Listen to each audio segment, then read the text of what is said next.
Have you ever thought, what if life isn't this big, tough battle we have to fight every day? What if it's more like a game? A game you can actually win? Well, that's exactly what we're diving into today with Florence Scovel Shinn's classic from 1925, The Game of Life and How to Play It. All right, let's just jump right in with the opening line of the book. It's so powerful. I mean, think about that for a second. That one idea just flips everything on its head. It's not about conflict and struggle anymore. Suddenly, it's about rules, strategy, and actually winning. And this is really the core idea of the whole book. Shinn is basically saying that this one mental shift, it changes everything.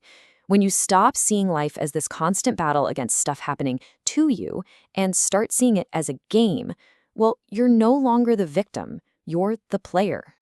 Okay, so if life is a game, then logically there have to be rules, right? And if there are rules, that means there's a way to play it well. So let's start there. Let's break down this fundamental idea. What does it really mean to say that life is a game? The very first thing we need to get, according to Shinn, is that this isn't a game of chance. It's not random at all. It's actually governed by these invisible, universal laws. Think of them like principles of cause and effect that are just as real and just as reliable as gravity. All right, so the game has rules. Got it. But now we need to talk about the most important piece on the entire board. And that's you, the player. Or more specifically, your mind.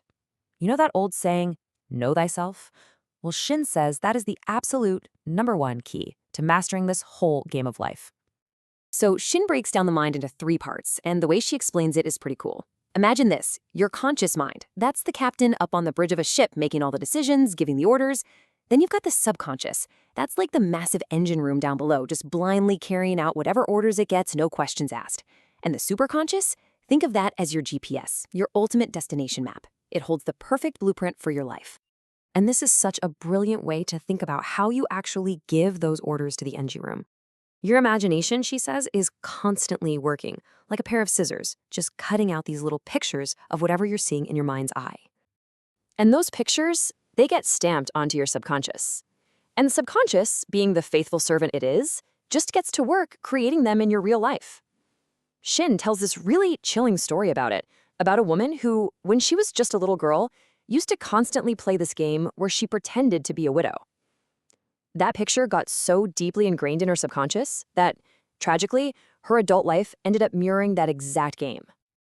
Okay, so we've established that our mind is the player.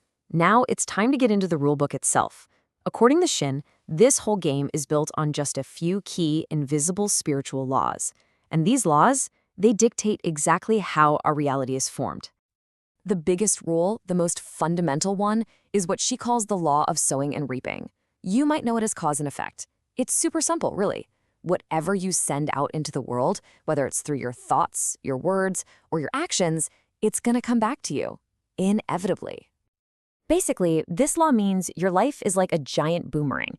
If you throw out hate or criticism or lies, guess what? The game is going to send that exact stuff right back at you. And of course, the same thing is true for the good stuff, like love and support and honesty. And this law is especially sensitive when it comes to your words. Your words act like these incredibly powerful commands for your subconscious mind, which, remember, takes every single thing you say literally. As Shinn puts it, it has zero sense of humor. So there's this story about a woman who got really tired of managing her big, beautiful house, and she would often say that exact phrase, "I wish I lived in a trunk." Well, her subconscious took that order literally. Years down the road, she found herself living in poverty, stuck in a single, tiny, cramped room. She had literally spoken herself into a trunk. Okay, so we've got the player, that's our mind. We've got the rulebook, those are the spiritual laws. Now, let's get to the really good part, the winning strategy. How do we take all this and actually, win the game of life on purpose? A huge part of the strategy is something she calls active faith. And this is key. It's not enough to just sit around and wish for something. You have to act as if you've already got it. That means you start preparing for the good thing you want, even when there is absolutely no sign of it anywhere in your life. Shinn tells this amazing story about a woman who really put this to the test. She was desperately looking for an apartment in New York City during a massive housing shortage. I mean, a basically impossible situation. But instead of just giving up, she had this bold thought. She said to herself, I'll dig my ditches by buying the blankets. So she went out and bought brand new blankets for the apartment that she didn't have. And what happened? Well, this act of active faith created this powerful sense of expectancy in her subconscious, and it just opened up the way. She miraculously found the perfect apartment, and she beat out over 200 other people for it, all because she bought the blankets. So, when you boil it all down, the playbook for winning is actually pretty simple. It's got 3 key moves. First, use affirmations. Consciously speak the words that will create the reality you actually want. Second, follow your intuition. You know those little hunches you get? Trust them. They're your spiritual GPS. And third, cast your burden. Just release all that fear and worry to your superconscious and just let it go. Go free. You know, Shinn has this amazing metaphor for all this. She says our thoughts and our words are like a singer making a record. Every single thing gets etched onto the super sensitive plate of life. The game is always being played. You're always playing. So that leaves us with one big question, right? What record? What track are you creating for yourself today?